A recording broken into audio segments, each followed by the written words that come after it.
as one of the top 3 FBOs in the world in forever, and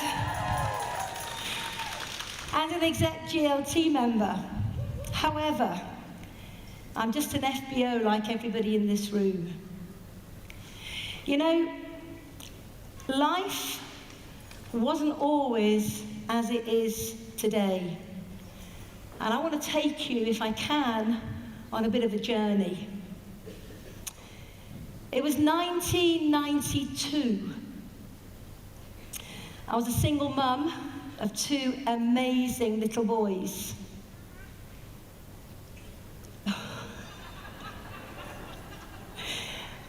And I was struggling. I was struggling financially. I was struggling physically. I was struggling mentally. And I was doing every single thing I could to keep a roof over our heads and the bailiffs from knocking on the door. That night, I'd been working. I'd been working in the lambing sheds because the time that I could earn the most money was when everybody else was sleeping. I got time and a half if I worked in the lambing sheds, delivering the babies, when everybody else was sleeping. And I remember on that cold, wet January morning, it was 5:30 a.m. I was cold, I was tired. It had been a long night with no time out. But I had to get back to the little tiny house that I rented on the farm estate to get the boys up, to get them off to school. You have to do what you have to do. And those were tough times. I remember getting them up, getting them dressed, getting them off to school, and coming home thinking, I just need an hour to myself. I just need an hour to catch my breath before I go out and sort the horses out. I was sat in the kitchen, and all of a sudden the postman came, and the letters dropped on the mat. And I can quite clearly, as if it were yesterday, remember thinking, I don't want to pick those up. And some of you may be able to relate to this. But I did pick them up. And it wasn't pleasant. The first envelope had an electricity bill for about £80. I didn't have £80. The second was the tax for the car. I looked outside of the car and thought, it's not even worth taxing. And some of you maybe can relate to that. The third one was a letter from my landlord. And as I opened it, my heart sank, because he told me he was raising the rent by £150 a month. And I looked around at the house and I thought, it's not even worth what I'm paying for it now. But it was the fourth one that was to define, I guess, my future from that point on. The fourth one was a letter from the school. And that was a letter saying to me that there was a school trip coming up and the boys were being invited to attend. And it was £60 per child. And I didn't have that money. And my 2 little boys were the only 2 little boys that didn't go on that school trip. And at that moment, I remember quite clearly hanging my head in my hands and thinking something has to change. Now, I know many people in this room have had their moments of quiet desperation. Some of you may have had those moments months ago, years ago, and some of you may be going through them right now. But what I'm about to share with you will determine whether you stay in that moment or whether you do what I did and say, something has to change. And if something is going to change, I have to change. Now, it's not always just that simple, saying I have to change, and if I change, everything's going to be hunky-dory.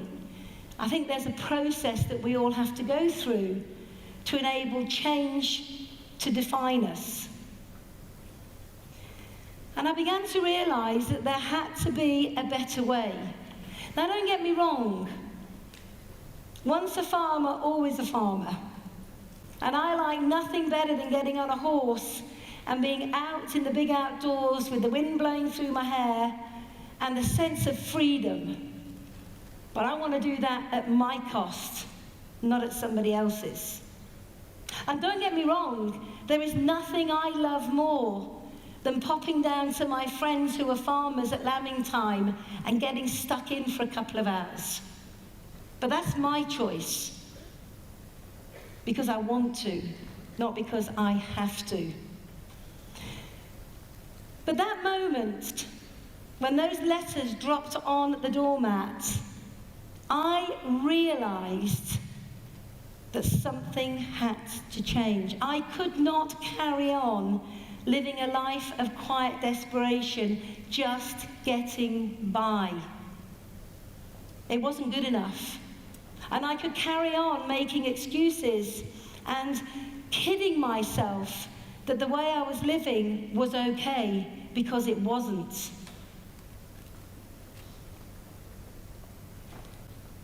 So I started looking at other options. I looked at going to study, to re-qualify, and something I always wanted to do back in those days was become a vet. I did a lot of my own animal husbandry, and I was pretty good at it. But when I looked into that course, that was not an option. I didn't have the qualifications from school. Whilst I was very practical, I wasn't particularly the brightest one on the block at school when it came to the A-levels required to even step inside and apply to be a vet. I looked at franchising, and I thought, oh my goodness, this is a soulless way to make a living and required a huge amount of money. I looked at traditional businesses, and I began to think about all the ways that I could be the next millionaire entrepreneur with an invention or a good idea. And I had one good idea, but it never really bore fruition because I didn't have the money to see it through from concept to end product. So I almost resigned myself to more of the same. And not only people in this room right now who may be feeling that, but you know people who are in that stage in their lives right now. And as a FBO, our job is to help people recognize that they're at that point in their lives where they need to make some decisions. And you do that through your own personal experience in Forever, your own personal stories, your own personal successes, no matter how small they are. I hear many people say to me, but Jayne, I can't go and talk to so-and-so because I'm not yet making $3,000 a month. This is not about what you're doing. It's about the opportunity you offer to other people. And if anybody ever tries to judge the opportunity based on where you're at right now, then you need to encourage them to look at the opportunity for them and not based on where you're going. Isn't it interesting that once you make a decision, a heartfelt decision, Not something that's a throwaway decision, a throwaway comment. But once you make a decision that something is going to happen, how the universe realigns itself and brings opportunity and people into your life that can help you with the choices you have to make. I never used to believe all that stuff. I did think it was a little bit hypey and a little bit weird, a little bit American.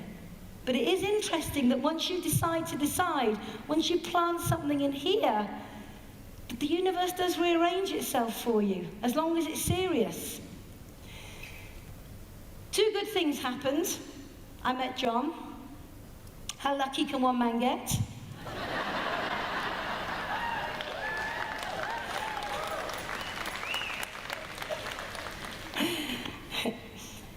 And together, we met Forever. Well, Forever found us. We had that phone call. How many people in this room can remember the moment they had someone give them a call? How many people can remember that? It's incredible.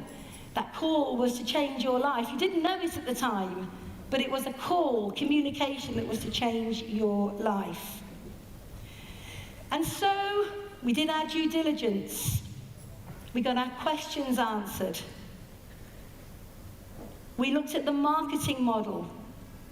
We met with the MD. We spent time with our sponsor. And by time we registered with Forever, our mindset was, we are joining Forever to be successful. We are not joining to give it a go. We are not joining to see if it will work. We are joining to be successful.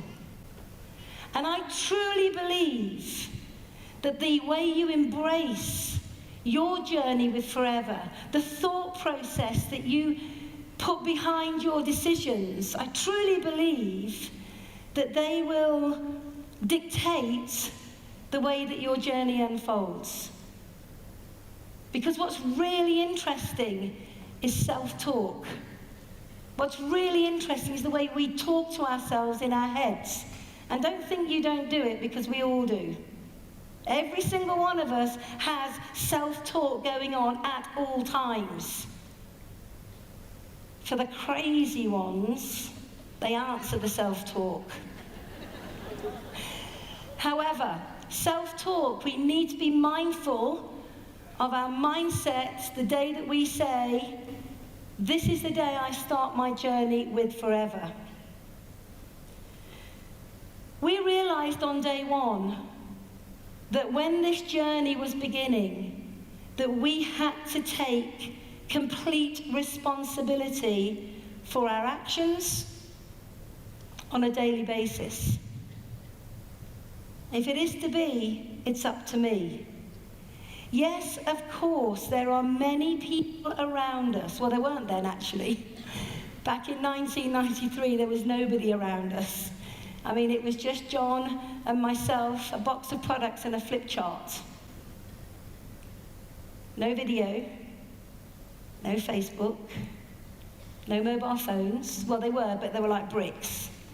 You needed someone to carry it for you. Now, I say this because I think sometimes people overcomplicate the process. And all we did as the journey began was to hold ourselves accountable to the activities we needed to focus on every single day.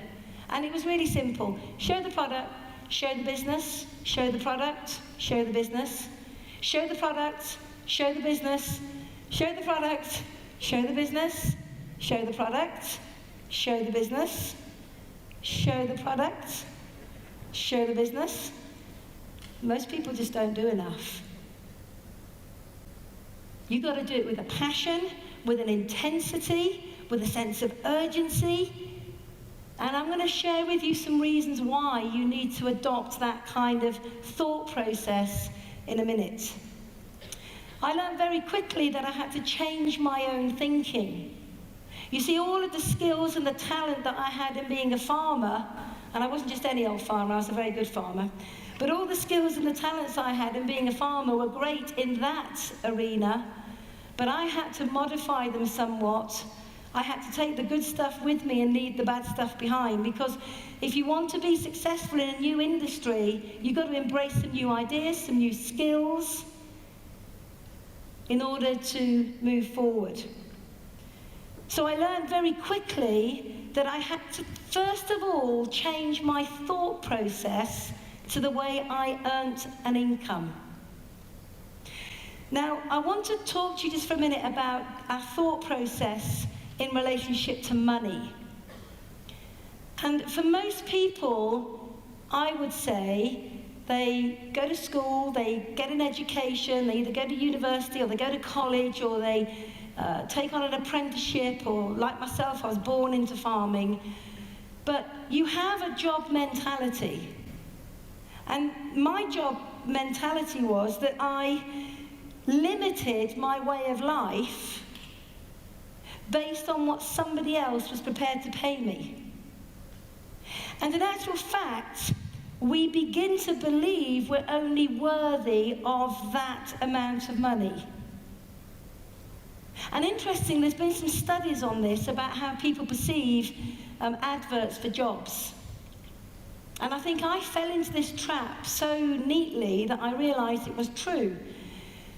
I was probably making around about, before I went through my nasty divorce, I was making probably about 23,000 a year. That's about 80 to 100 hours a week. And what happens is we become conditioned to believing that's what we're worth. And if all of you in this room right now think about what you're paid in a job, or have been paid in a job, or still are if you're in an employed situation, and we believe within a few £1,000 that's what we're worth, because we're conditioned to believe that. And research shows us that if somebody placed an advert in your local paper, and that advert was showing you potentially that you could make double what you're on at the moment, you are not likely to apply for it because you don't believe you're worthy of the income they're saying you can have. It's fascinating. So therefore, I had to change my thinking when I came across network marketing. Because here's the biggest problem, challenge, and sometimes you don't even know it's in your mind, is you've seen it today, big checks. You've seen people going through the marketing plan. You're around people that are making 5, 10, 15, 20,000 plus a month. And you aspire to that. But somewhere deep down, there is a little tiny bit of self-talk that says, am I worthy? And I know categorically that many people in this room have had that thought. Am I worthy of that money? So I had to change my thinking from being employed to running my own business. I had to stop thinking about everything I couldn't have and start thinking about the things I could have as I began to develop within the opportunity of forever. And I have to share a little story with you. One of the very first people I met in Forever was a girl called Debbie Lloyd. And I was so impressed by Debbie. You see, Debbie had already been involved in network marketing with another company for some years. So her thinking had already been changed. She knew the potential of network marketing. She knew the potential of the marketing model. And when I was around her, she said, Jayne, one of my first goals is to make 20,000 a month. And I remember saying to John, she wants to make 20,000 a month? And I know there will be people in this room right now who will be going, yeah, I'm with you on that, Jayne. It sounds amazing and it's for other people, but can I do it? You don't have to put your hands up, but I know some of you are saying 20,000 a month. And Debbie won't know this, but at the time I used to watch the way she worked. I used to watch the way she integrated with people. I used to watch the way she would do phone sessions and trainings, and I thought, she can do it, I can do it. Now what that means is you need to look for your role models. And your role models need to be people who are walking the walk, talking the talk, and achieving in this company. Because there's no point having a role model that hasn't got what you don't want. You know why? Because they'll never stretch you. They'll never grow you. They'll never tell you what you need to hear as opposed to what you want to hear. So, in changing my thinking, I had to embrace this concept. I am an entrepreneur. I'm an entrepreneur. And when you first start off in network marketing within this industry, you go, I'm an entrepreneur. And you say it and you don't really believe it. Because we see entrepreneurs on the telly, we see the entrepreneurs, don't we? The dragons in Dragon's Den. And what do we immediately do? Oh, we can never have the kind of lifestyle they have. Yes, you can.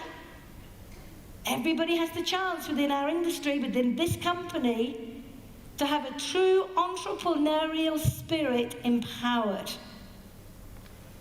So again, I had to adapt to being an entrepreneur.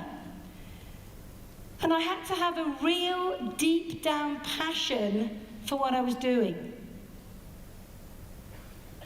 And this passion overrides any fears, any challenges, any thoughts that may stop you from standing tall, being proud of who you are and what you represent, being proud of our products, being proud of our company, being proud of our industry. And interestingly, when you connect with the entrepreneurial spirit in alignment with forever, you get a sparkle in your eyes. You get a smile on your face. You stand tall.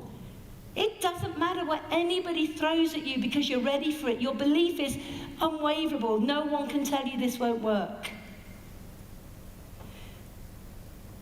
I learned that being an entrepreneur meant I had to have a bigger vision.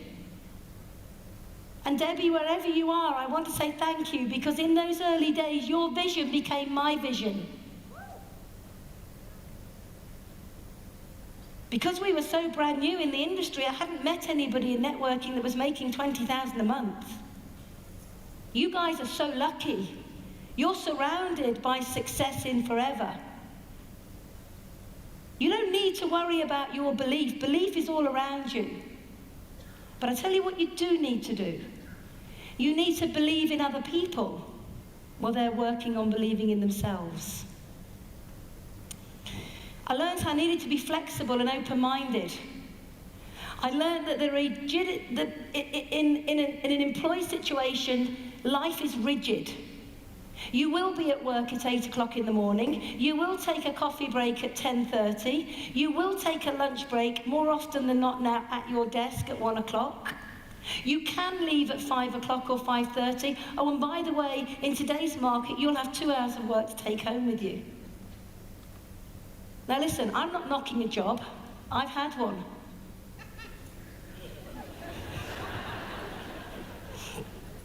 But what I am saying, there is a better way. There is a better way. And you are so privileged to be here right now, especially the new people who have only been maybe in less than 90 days. You are so lucky. Yeah, I don't use the word lucky very often, but you are so lucky, so privileged to have found this as your home to become an entrepreneurial spirit. So, you need to let go of the job mentality. It will not serve you well. This is your business. This is your life. This is your chance. You only ever get one chance like this in a lifetime. Do not waste it with small thinking. You need to be disciplined And interestingly, when you are employed, someone will always discipline you. They will think for you, tell you what you need to do when you need to do it. You'll have your holiday when it fits in with the schedule of every other person in that office, that building, that community. And sometimes when people get involved in network marketing, there is a freedom. You decide when you want to work, you decide who you're going to talk to, you decide your meetings and trainings, you decide that you have to employ yourself. In other words, you have to hold yourself accountable. I learned very quickly to take responsibility for my own actions. If something didn't happen, if I didn't have a win, if I didn't get a result, what was I going to do about it? You see, an entrepreneur never expects anybody else to take responsibility for their actions. An entrepreneur will say, that didn't work, how can I do it better next time? They are constantly working on their ability to be the best they can be, to bring the best game to the platform. And I had to learn that. But I was very fortunate to be brought up in a family whereby I was always encouraged to bring my best games to the table. There is no point being average. Average is as close to the bottom as it is to the top. And every single one of us has a seed of greatness within them. Every one of us. And never doubt that. I had to be prepared to let go of the word of procrastination. I was quite good at putting things off. Putting them off because of a fear of rejection, a fear of failure, a fear of ridicule, a fear of other people's opinions. It's very easy to be busy and forever thinking about it all day. But actually when the bottom line has to be accounted for, what did you actually do? And we all need to understand that an entrepreneur never wastes time. An entrepreneur knows that you cannot buy time. No matter how much money you have in the world, we have the same 24 hours a day. We have to decide how well we are going to use that 24 hours in a day. I had to develop strong people skills. Now, farming can be quite quiet at times. It's normally you and a load of horses or a load of sheep, and very often it can be quite quiet and quite insular. So I had to learn to expand my communication abilities. If someone had ever said to me, Jayne, you will be speaking in front of, I think my largest audience was around about 30,000. If anybody had said that I would be speaking on a generic stage, just going to do a bit of name dropping here, guys, with Anthony Robbins and Sir Richard Branson, I would never ever believe them. But I recognised on day one that I had to develop my ability to become a people person, to understand that our industry is about empowering people, nurturing people, believing in people, sometimes saying no to people and putting them back on track. I had to learn all that, but I think that some of that maybe was already inside me. It's just I never realised it until I was in this industry. I had to understand that as an entrepreneur, success is based on your own drive and ambition. This is a really key point. Success is based on your own drive and ambition. It's all down to how bad you want it. And for me, let me tell you, I wanted it real bad. Like really, really, really bad.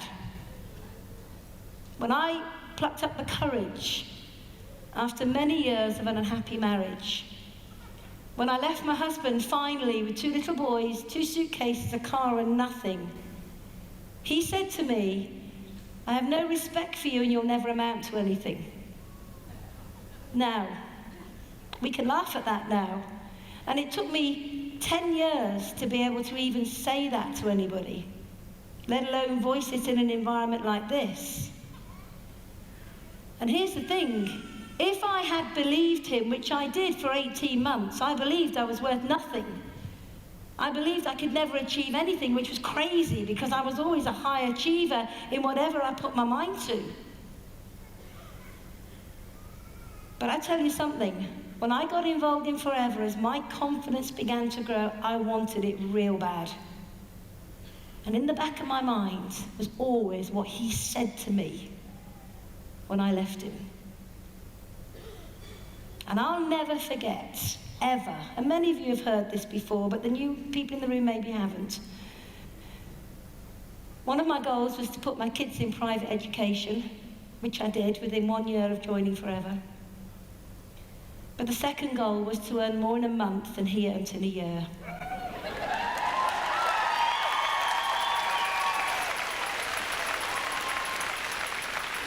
And I can remember the day that that check landed on the floor.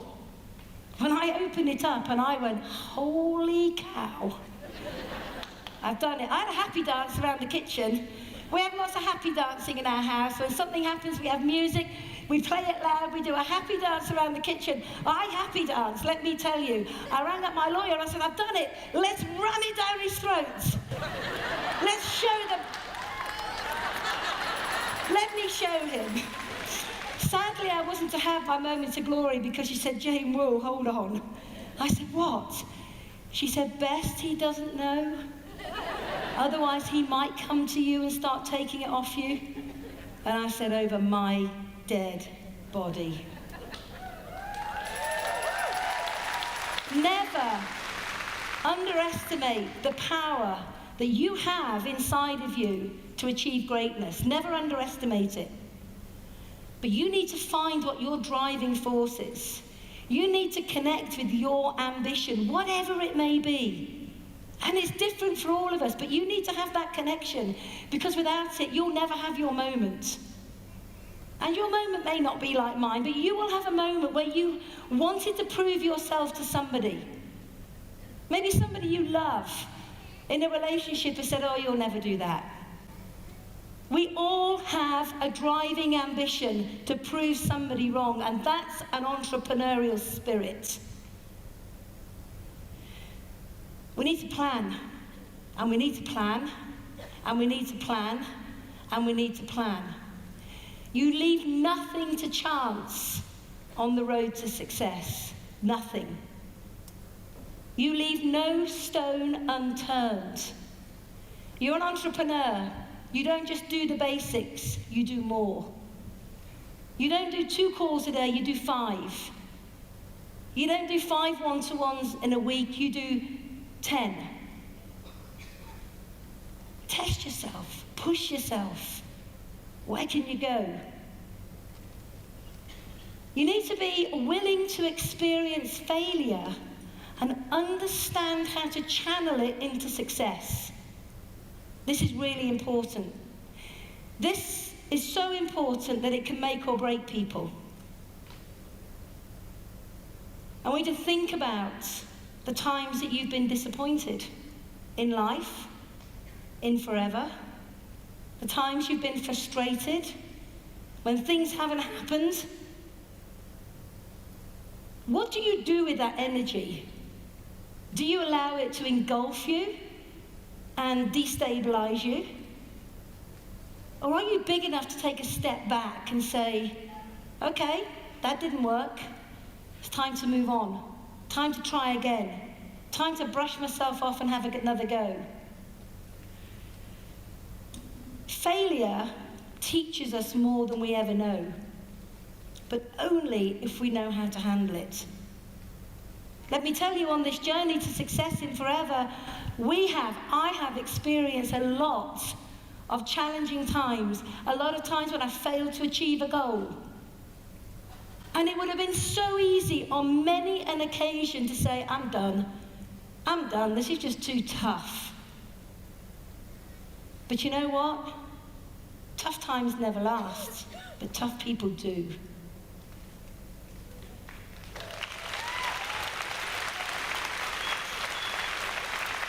And if you have something inherently within you that has caused you to stumble on your journey, you're not achieving the success that you want right now, take a step back, strip it down. Have an honest approach in looking at what you're truly doing.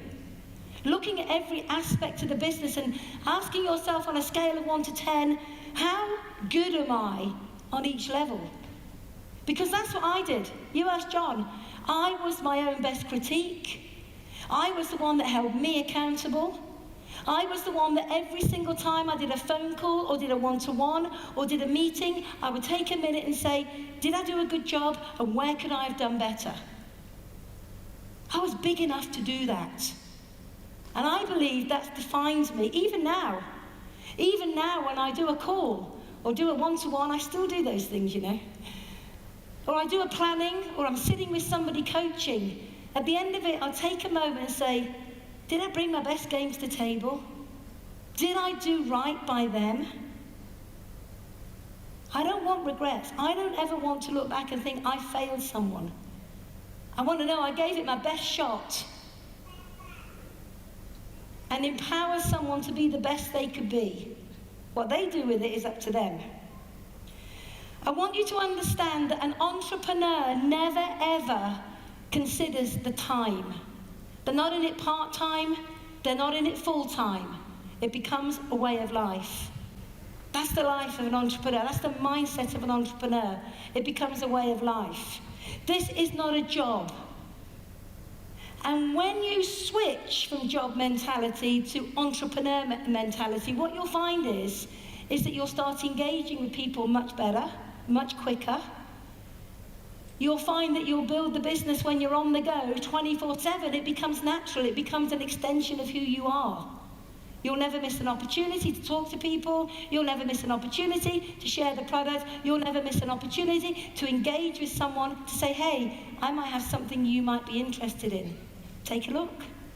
It might be for you, it might not, but if you don't look, you never know. In other words, an entrepreneur is on purpose, on point. They are focused. They understand that work comes before success, except in the dictionary. So we didn't count the hours. I never counted the hours. I did exactly what needed to be done. There are 3 parts to any day: morning, afternoon, and evening. And you need to make sure you're doing some kind of proactive activity in each one of those 3 areas of the day. But I never counted the hours. If I needed to book in a planning meeting, I booked it. If I needed to do a training, I did it. If I needed to run a home meeting, I did it. And yes, that was a bit tough occasionally on the kids. And my son is in the room today, and I don't think he turned out too badly as a result of me not being there every single night for him.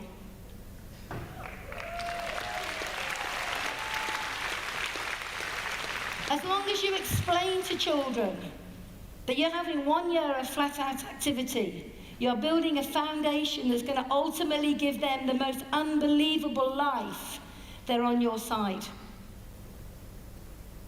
Encourage your kids to be young entrepreneurs. Encourage them to have goals and values. Show them what the meaning of work ethic is through your own work ethic. Don't put off until tomorrow what can be done today. Always be prepared to do a little bit more. And recognize the simplicity of the business. This is my big focus, I guess, at the moment, is demystifying the simplicity of what we do. You get paid to become a phenomenal user of the product. Now, I always used to think that we were using a lot of product. And in the early days, that was tough because we didn't always have the pennies to invest in more product, but bit by bit, we disciplined ourselves that every time we placed an order, we would add more product to the order so we could try it. And I remember back in the day, and 1 or 2 of you in the room will remember this couple, there was a couple called Kevin and Lily Chan. These were the guys that had joined Forever before we did in the UK, and they were storming it. And I must admit, in my naivety in the early days, I thought to be successful, you had to recruit a load of Chinese people. Clearly you didn't, but that's what I thought. But anyway, I remember Lily Chan was unbelievable with the product.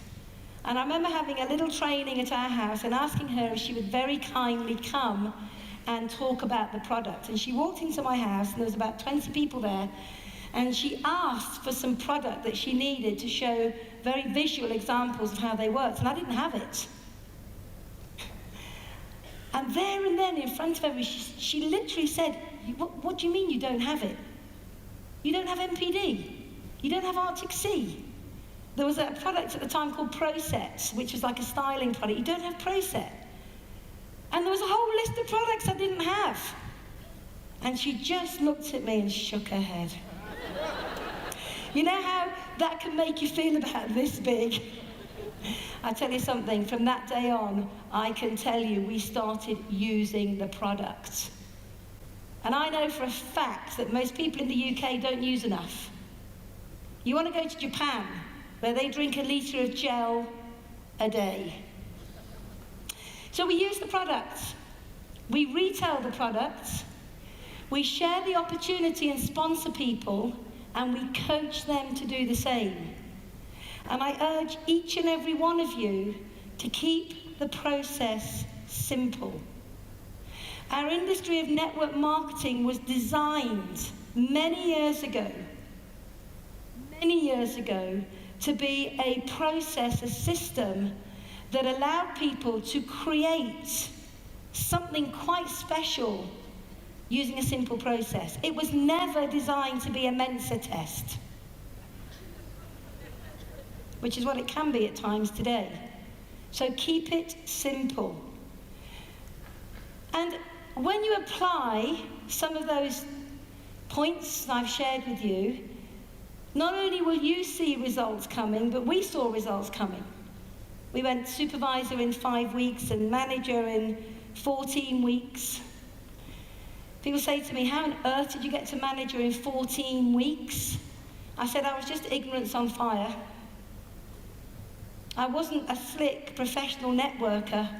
I was an enthusiastic distributor, we were called then, that had a big dream and a big goal and just took advantage of an incredible marketing plan and an incredible product range. So make a plan to get to supervisor, because once you can become a supervisor, you can teach it. And if you can teach 5 people to become a supervisor, you've cracked manager. That's a really simple plan. So, my next sort of part of progress, if you like, was my thought process. I can do this. I can do this, and you know what? I'm going to take people with me. And it's really interesting if you look at the life of an FBO, and you need to consider these 3 points. You might want to write them down. When you work with a brand new FBO, they are completely dependent on you. This is a little bit like children, and there's lots of little ones in the room today. These little tiny tots, before they can even walk or feed themselves, are completely dependent on you for everything in their lives. And actually, in much shorter terms, so is a new FBO. They're completely dependent on you. Now, if you try and swamp them with too much too soon, they go, whoa, I can't do this. And suddenly they don't return your calls. They don't show up at meetings or trainings. They may use a bit of product, but you don't see them. And I know some of you in this room have experienced that. And I know that because I have. So understand that a brand new FBO is dependent to begin with. And as long as you can teach them the very simplistic approach of use the product, share the opportunity, and begin to teach others to do the same, you'll be okay. Now, the second phase is what we call interdependency. Now, interdependency is where an FBO has probably been with you for about 3 months. They know how to do a one-to-one, they can do a call, they can send a video, they know about a BP, they understand the importance of a success day, They probably still need a bit of help with planning, structuring, and the first steps to manager. But interdependency is brilliant. I love it. It's when they ring you up and say, yeah, I've done 3 one-to-ones today and I've got someone joining next week. Love it. You begin to feel this confidence in them. This is when you really need to empower them to step into their brilliance. And then they become completely independent. So they're dependent, interdependent, and then independent. And one of the things I learned very quickly is, when you can create independent, freestanding leaders, not only do you help someone design a life for them, but everything you want will come to be as well. This is a manager-building business, but it all starts at ground root level. And if you don't have the process to help the completely dependent FBO become an interdependent FBO, to become an independent FBO, they'll fall, and some of them won't get back up again. So I realized that I can do this, keep it simple, and I can take people with me. And what's really interesting is that we now have a business in over 40 countries with over 1 million FBOs.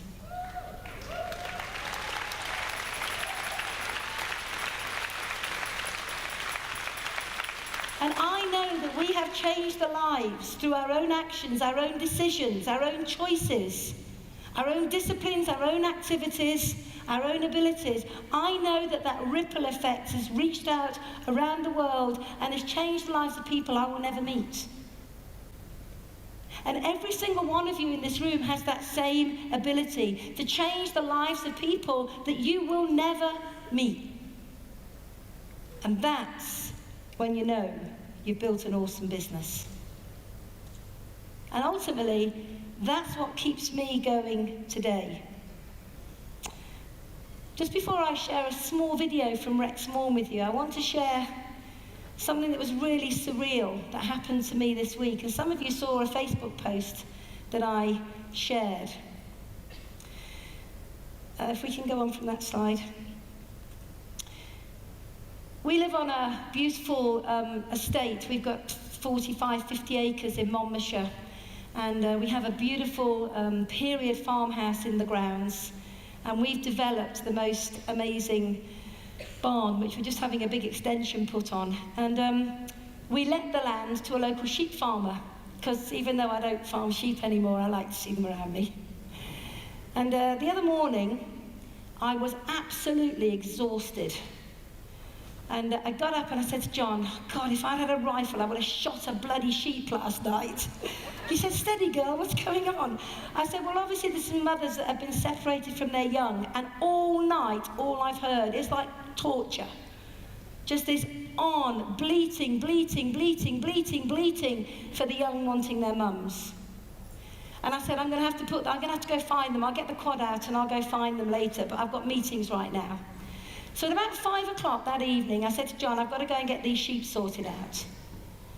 So I put my boots on, slipped on a jacket, walked down the farm, and just for a moment, I was completely transported back to my life before forever. To all the challenges, the tough times. I was in farming mode. I was shepherding. And just for a moment, it just really got to me. Those dark days, those challenging days, it really brought a lump to my throat. Anyway, I sorted the sheep out and got them back in with their mums, and as I turned around and looked up, I saw my house. And even now it chokes me up. And I had this huge sense of overwhelm. A huge sense of feeling of gratitude. A sense of just feeling, I don't know, it was just the most incredible thing. There were tears rolling down my eyes. And I leant on the fence and I just looked at that house and I thought, you know what, it's all been worth it. All those hours on the motorway, all of the phone calls and the one-to-ones, all of the people that said no and laughed at me and told me it would never work. It's worth it. And suddenly I wasn't that farmer anymore. I was back to being Jayne, diamond manager, and forever.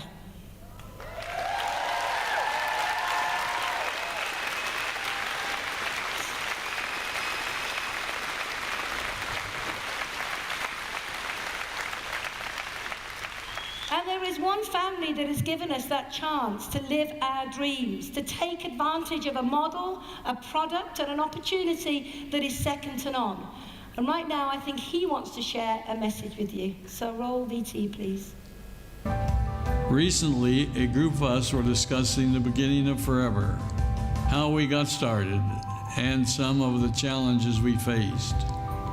It was not an easy time.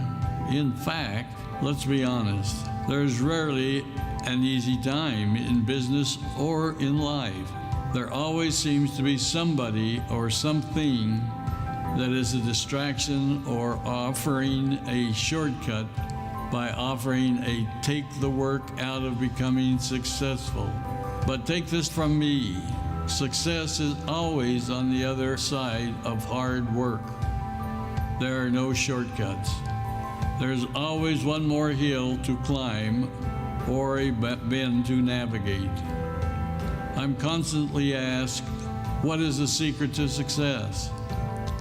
I appreciate being asked this question as it shows a willingness and appetite to succeed.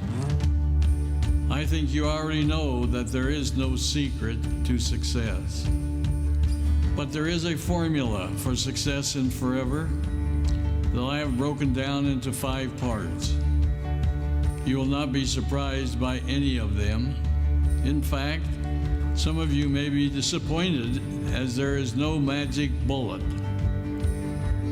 Number 1 is build a solid, recurring customer base through perfect follow-up and customer service. 2, use the products. And 3, be 4 case credit active and show your groups how to do the same. 4, sponsor every month. And 5, work towards qualifying for every incentive. They're all there to guide you as you build your business.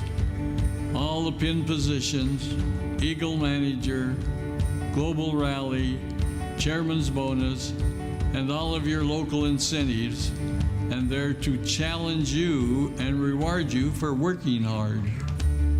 See, I told you there is no secret.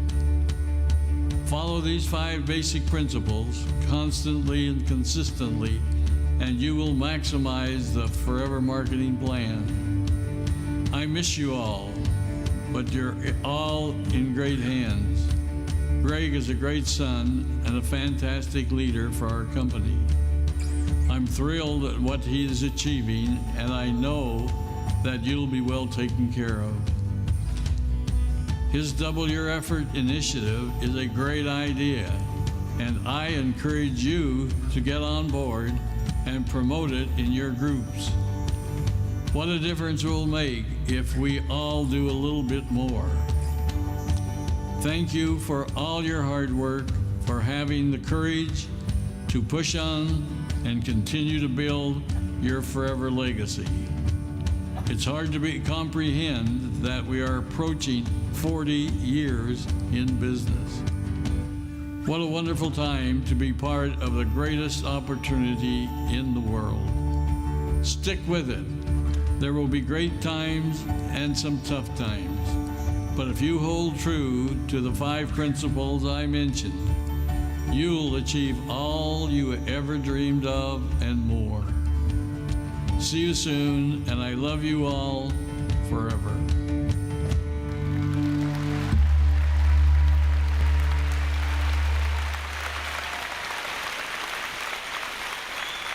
Recently, I had the good fortune of spending some time with Rex in his private office in America, in Phoenix, Arizona, Scottsdale. And you know, I always feel indebted to Rex, and I always say thank you. And he said, Jayne, the best way to thank me is to share a few more products, share the opportunity with a few more people, and teach them how to do the same. And I said, Rex, everything we have is a result of you. And he said, no, young lady. He said, I gave you the opportunity. I gave you the product. You made something of it. I want to close right now by saying to each and every one of you in this room, somebody has thought enough of you to share with you a product and an opportunity. And I can promise you, the next 40 years will be just as bright as the last 40 years. So step into your brilliance, embrace the opportunity, change your lives, the lives of the people you love and care about, and that ripple effect will in turn change the world. Thank you very much.